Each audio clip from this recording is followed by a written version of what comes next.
시청자 여러분 안녕하십니까. 지금부터 전옥현의 안보정론을 시작하겠습니다. 송영길 이제 어제 전격적으로 이제 당선이 됐어요.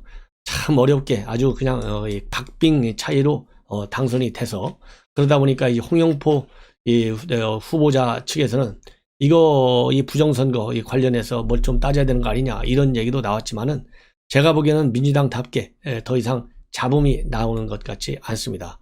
그래서 오늘부터 현충원을 첫 일정으로요 참배를 하고, 그리고 최고위원회 회의를 주재하면서 언론의 첫 일성을 내놨어요. 이 첫 일성을 한마디로 얘기하면요, 문재인 대통령과 이 전면적인 일종의 선전포고가 아니냐 하는 생각이 듭니다. 왜냐하면은 여러분들 잘 아시다시피 이번 이 4.7 재보궐선거 결과로 나타난 것이 결국은 뭡니까? 문재인 정권의 국정 실패에 대한 심판 아니겠습니까? 이 국정 실패는 그야말로 하나서부터 10까지 모두가 다 실패한 거예요. 어느 것 하나 제대로 이 국가 차원에서 볼 때 살아있는 게 없습니다. 대한민국의 정체성도 허물고 있고요. 그 다음에 민생경제도 파탄시키고 있고, 우리 외교 안보적인 측면에서의 국제적인 왕따, 고립도 심화되고 있어요. 그렇기 때문에 사실 당명을 빼고는 모든 걸 다 바꾸겠다 이렇게 취임 일성에서 밝힌 바 있는데, 이것만 보더라도 문재인 대통령과의 전면전을 선언한 것이다, 저는 그렇게 보고 있고요. 그리고 더 중요한 얘기는 오늘 최고위원회 회의에서 이 당청관계, 당정청 관계에 관해서 한마디 했습니다. 이 한마디가 굉장히 저는 중요하다고 봅니다. 앞으로 어차피 내년 대선, 그 다음에 지방선거까지 갈 거 아니겠어요. 거기서 뭐 이길 가능성은 제가 굉장히 없다고 보는데요. 만약에 실패를 한다면 그야말로 책임을 지고 물러나야 할 사람이에요. 그러니까 뭐 길어봐야 저는 1년이라고 보는데, 이제는 당정청, 지금까지 사실상 청와대가 마음대로 한 거 아니냐, 그런데 그거 용납하지 않겠다, 지금부터는 당이 주도해 나갔다는 입장을 분명히 밝혔어요. 이 한마디가 문재인 대통령의 국정 실패 때문에 이번에 재보궐선거에서 실패했다, 따라서 내년 대선을 이기려면 문재인 정권과 단절해야 된다, 그러려면 바꿔야 된다, 이런 입장 때문에 이제는 정책을 당이 주도한다, 이런 이 입장을 낸 것 같아요. 그렇다고 본다면 일종의 정면 대결이고 충돌이다. 그래서 당과 정부가 갈등 국면으로 갈 가능성이 많고, 그러다 보면 당 안에서 요즘 얘기하는 문파들, 이 친문 강성들 지지계층과 상당한 충돌이 불가피하다, 저는 그렇게 봅니다. 그래서 앞으로 1년 동안 여러분들께서 보시기에요, 그러지 않아도 혼란스러운 실패한 국정을 이끌어 왔는데, 앞으로 갈등 관계가 전면에 불이 붙으면서 그야말로 전국의 혼란상은 앞으로 더 가열될 수 있다, 이렇게 봅니다. 자, 그렇다고 한다면요, 오늘 먼저 이 현충원에 가서 이 방명록에 남기는 걸 보고, 이 송영길 민주당 대표가 어떤 생각을 하고 있는지, 어떤 국정을 이끌어 나가는데 여당으로서의 역할을 할 것인지 내다볼 수 있는데요, 상당히 뭐라 그럴까요, 좋게 얘기하면 균형된 시각을 나타내고 있고요. 조금 비판적으로 본다면 뭐라 그럴까요, 이 제야 야권을 지금 현재로 이제 여권이 됐는데, 여권에게는 약간은 충격적일 것 같이 보여요. 우선 왜 그러느냐, 이 전직 대통령 모두를 다 참배했습니다. 이승만 대통령서부터 시작해갖고 전부 다 이 묘역을 참배했어요. 4명의 전직 대통령 무역 전부 다. 물론 이것은 2015년도 이후에 협치한다, 그런 차원에서, 예우 차원에서 추미애나 이해찬 전 대표도 모두 참배한 바 있고, 이낙연 대표는 이 코로나 방역 제한 때문에 취임 직후에는 참배를 하지 못했습니다. 그렇지만은 이 방명록 내용을 보면 이 골고루 상당히 특징적으로 썼어요. 이 김대중 대통령 방명록에서는 민유 방봉, 그 다음에 본고 방령, 그러니까 국민이 근본이고, 근본을 잘 해야만이 국가가 안정적으로 잘 유지가 된다, 이런 입장문을 내놨습니다. 그리고 실사고시 김대중 대통령님 정신을 계승해 나가겠습니다, 이렇게 썼고요. 김영삼 대통령과 관련해서는 군정종식 하나 해체, 대통령님 사자후를 기억합니다, 민주주의를 지켜가겠습니다. 그래서 여기서 특징적인 게 말이죠, 이 YS에 대해서는 민주주의를, 그리고 DJ 대통령에 대해서는 실사구시를 강조하고 있습니다. 사실 민주주의 하면 뭐 YSDJ 거의 뭐 다 대한민국 민주화에 크게 기여한 대통령은 물론 맞습니다만은 사실상 이 민주주의 그런 이 탄압받은 측면으로 본다면 김대중 대통령이 민주화에서는 더 앞장서는 것이 아니냐라는 이런 세간의 평가가 있는데, 이 세간의 평가와 달리 김대중에 대해서는 시사구시, 그 다음에 YS에 대해서는 민주주의를 쓰고 있다. 그리고 이 박정희 대통령 이거와 관련해서도 상당히 저는 그래도 송영길 대표가 이 부분에서는 상당히 균형 잡힌 시각을 가지고 있다 평가해 주고 싶어요. 뭐라고 되어 있냐면 자주국방 공업입국 국가 발전을 위한 대통령님의 헌심을 기억합니다. 이렇게 써놨고요. 자, 그러니까 이 산업화에 대한 이 박정희 대통령의 기여, 그리고 국가안보에 대한 기여를 확실하게 인정하는 거예요. 이 점에서는 저는 솔직 담백하다, 그렇게 저는 봅니다. 그 다음에 이승만 대통령 모욕에서는 3.1 독립운동 대한민국 임시정부와 1948년 대한민국 정부 수립에 기여하신 대통령의 독립정신을, 애국 독립정신을 기억합니다. 이래서요, 이 이승만 대통령에 대한 역사적 평가, 나름대로 인정하려고 노력하는 그런 모습을 보여주고 있습니다. 그리고 YS와 이 대통령과 관련해서 언론인들과의 이 질의 답변을 통해서 뭐라고 부연 설명했냐면 민유 방본 본고 방영, 그러니까 국민이 국가의 기본인데 이 기본을 잘 본고 지켜야 방영, 국가가 안전하다, 이런 얘기, 평안하다, 이런 얘기에 대해서는 이 송영길 대표의 정치 철학이다, 그리고 민주당이 끌고 가야 할 방향이다, 이렇게 썼습니다. 이 부연 설명을 했어요. 자, 그러면 여기서 얘기하는 국민이라고 하는 것이 문재인 대통령이 얘기하는 국민과 저는 다르기를 바람하지 않습니다. 문재인 대통령의 국민은요, 딱 절반만 생각해요. 진보 좌파 진영의 국민만. 그리고 이 보수 야권의 국민에 대해서는 꼰대식의 개념을 문재인 대통령이 가지고 있다고 봅니다. 그래서 이 송 대표가 가지고 있는 국민에 대한 인식이 문재인 대통령의 인식과는 반드시 다르게 이제 비춰질 계기가 됐는데요. 실제 그렇다 하는 것을 앞으로 당을 이끌어가면서 우리 국민들한테 보여달라, 이렇게 저는 요청을 합니다. 그리고 YS와 관련해서는 최근 조현천 기무사령관 계엄령 문건 사건을 보면서 느꼈지만 분정 종식과 하나의 해체 작업은 깊이 평가받을 일이다, 이렇게 부연을 하고 있고요.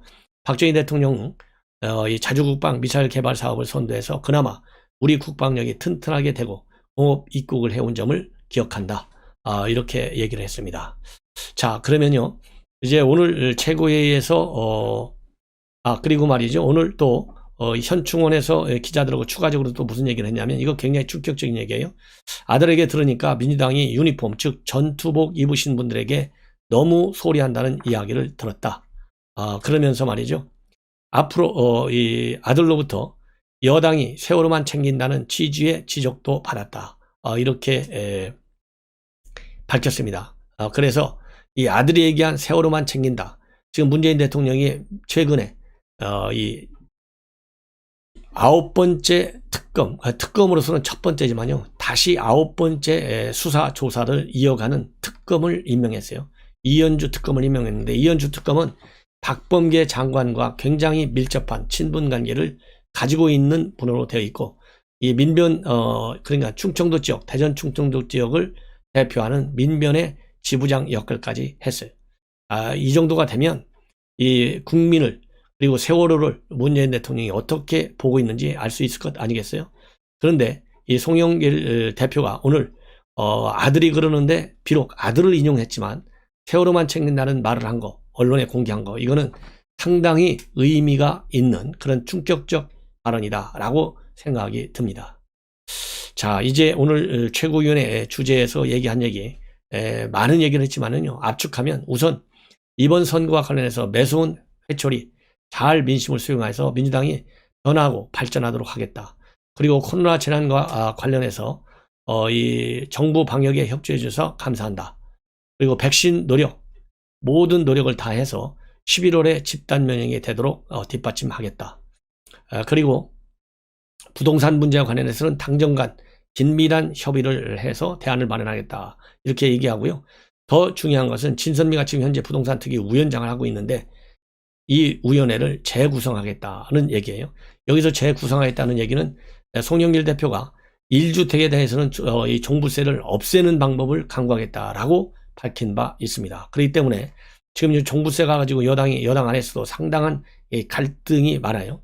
그래서 그렇기 때문에 이 부동산 투기 일부 재구성하겠다 이런 입장을 밝힌 것은 부동산 문제와 관련해서 정부가 지금 현재까지 가지고 있는 여러 가지 종부세라든가 부동산 규제라든가 그 다음에 공시지가라든가 많은 문제점이 있지 않습니까? 재개발, 재건축이라든가 이런 문제에 대해서 송영길 대표가 나름대로 정부와 충돌하더라도 이번 재보궐선거에서 나타난 민심의 불만 이것을 정책에 반영하는 노력을 조금 더 진지하게 할 가능성이 있고 상당한 충돌 이슈가 될 것이다.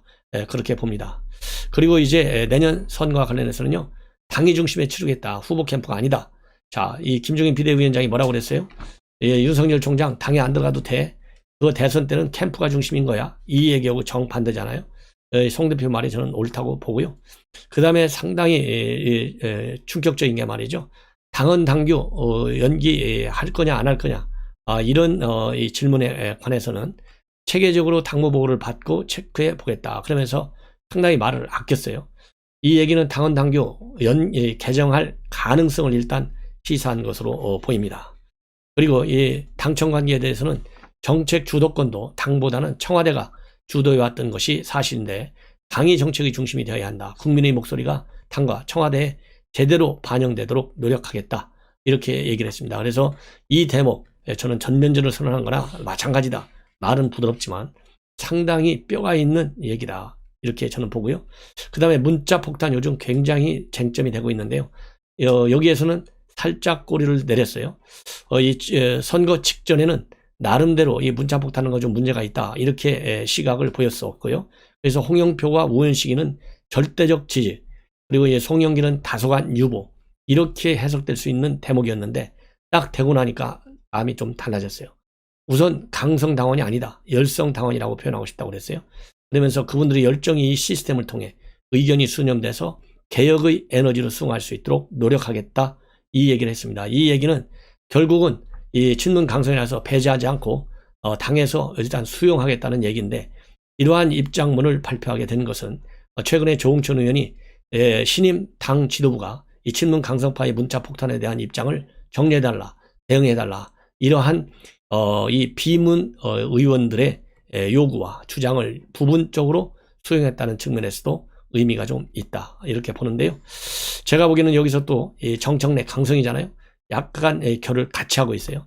뭐냐면 문자 폭탄이라고 하니까 정청래는 뭐라고 그랬어요? 왜 문자 폭탄이냐? 문자 행동이기 때문에 아무 문제가 없다. 그리고 20만 명이 하는 건데 대다수 당원들 의견을 대변하는 것이다. 이렇게 딱 끼고 돌았어요. 그런데 여기서 이 송영길 대표는 이 친문 강성 당원이라고 하잖아요. 문파 이런 표현을 하지 말고 열성 당원이라고 하자. 그래서 껴안으려고는 노력을 굉장히 많이 하고 있어서 정청래가 얘기한 문자 행동하고 여기서 열성 당원이라고 하는 것은 같은 맥락이다. 그래서 이거 말장난하지 말아달라. 저는 딱 그렇게 단도직입적으로 얘기하고 싶습니다. 자, 이번에는 이제 정청래 관련 말씀을 좀 드리겠습니다. 이 정청래 참 말이 많은 사람이죠. 정치권의 한 복판에 있어요. 막말과 관련해서. 그런데 요즘 또 이 정치권의 한 가운데 서 있는 것은 막말도 막말이지만은 그리고 또 TBS 김어준 끼고 도는 거 참 눈 뜨고 볼 수 없는 그런 막말을 하고 있잖아요. 뭐 손흥민까지 둘러대고 있어요. 자, 그런데 이 국회 위원장직 지금 배정을 앞두고 논란이 되고 있습니다. 한복판에 있어요. 최근에 법사위원직 뭐 줘도 좋고 안 줘도 좋다.